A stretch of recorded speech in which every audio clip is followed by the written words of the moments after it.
ये तसव्वुर कर लो कि खुदा करीब है।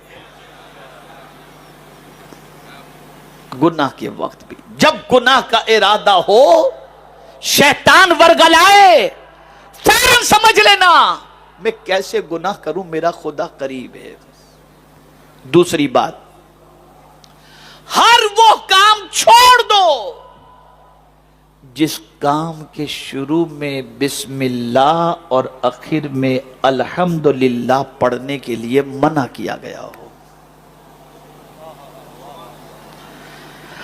जो काम आपने करना है, अगर उस काम से पहले आप बिस्मिल्लाह नहीं पढ़ सकते और उस काम के बाद में अल्हम्दुलिल्लाह नहीं पढ़ सकते तो वो काम करना छोड़ दीजिए।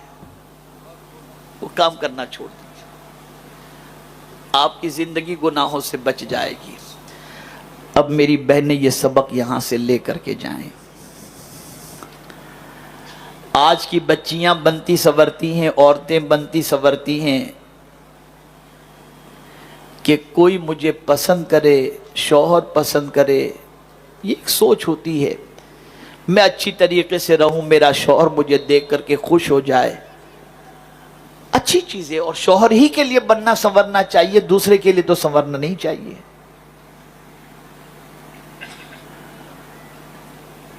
एक औरत ये सोचती है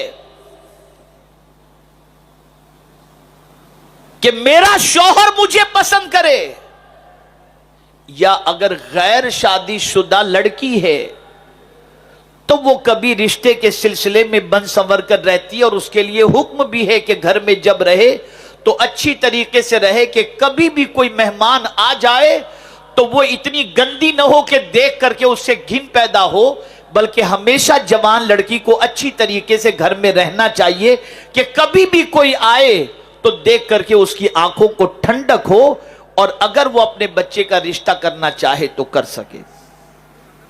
लेकिन आज मैं आपको बताना चाहूंगा कि हम हर चीज के बारे में सोचते हैं कि फलां को पसंद, फलां को पसंद, फलां को पसंद।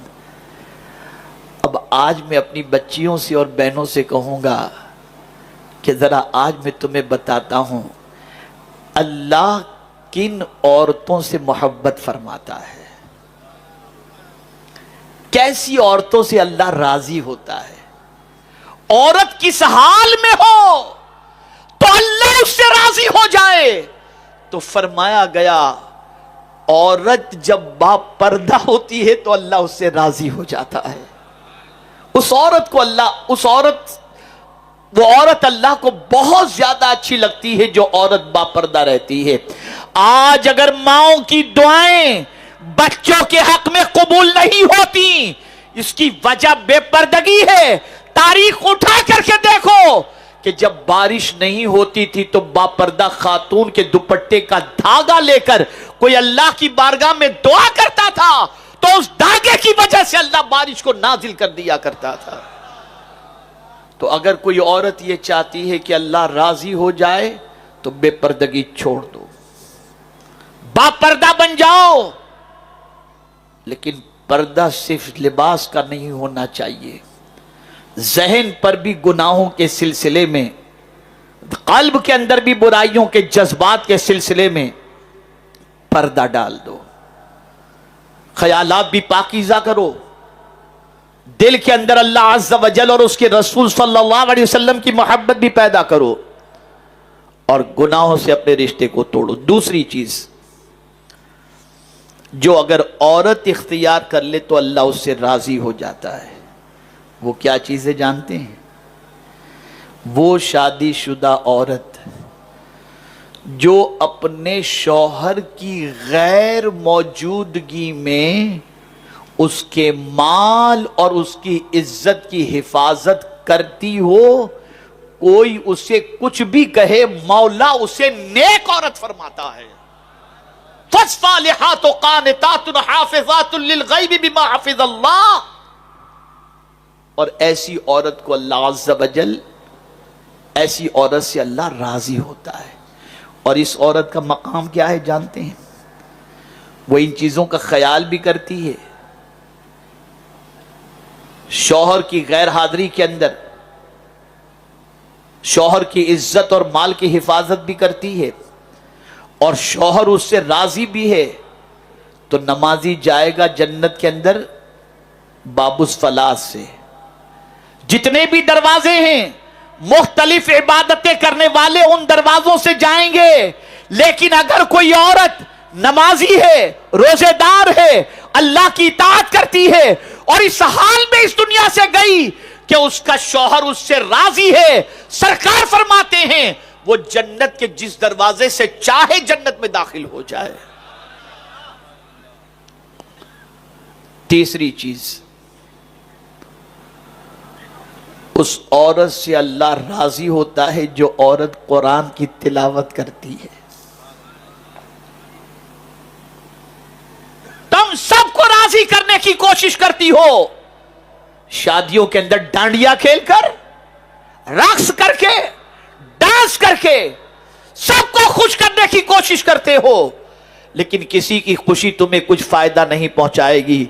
लेकिन अगर अल्लाह को तुमने राजी कर लिया तो दुनिया भी संवर जाएगी और आखिरत भी संवर जाएगी। और जब तुम कुरान पढ़ोगी ना तो अल्लाह राजी हो जाएगा। जब कुरान की तिलावत करोगी अल्लाह राजी हो जाएगा। और बस एक आखिरी बात अर्ज करके मैं अपनी गुफ्तगू को खत्म करता हूं, और वो आखिरी बात यह है, जब किसी के कांधे पर सर रख कर रोने का दिल चाहे, जब किसी के कांधे पर सर रखकर रोने का दिल चाहे तो कुरान उठा लो, उसे सीने से लगाओ और जी भर करके रो लो। कुरान को सीने से लगाकर जी भर करके रो लो, ये कुरान तुम्हारे सारे गम को हल्का कर देगा। बदलो अपनी सोच को। यह इज्तिमा न तहरीक की नामवरी के लिए है और न कोई धाक बिठाने के लिए है। यह इज्तिमा सिर्फ इसलिए है, वो लोग जो अल्लाह और उसके रसूल की तालीमात से दूर होकर इसराफ, फुजुल खर्ची और बेतहाशा गुनाहों में जो डूबे हुए हैं, उनको वो सबक याद दिलाया जाए, जिस सबक को याद करने के बाद और उस सबक पर अमल करने के बाद दुनिया भी संवर जाए और आखिरत भी संवर जाए।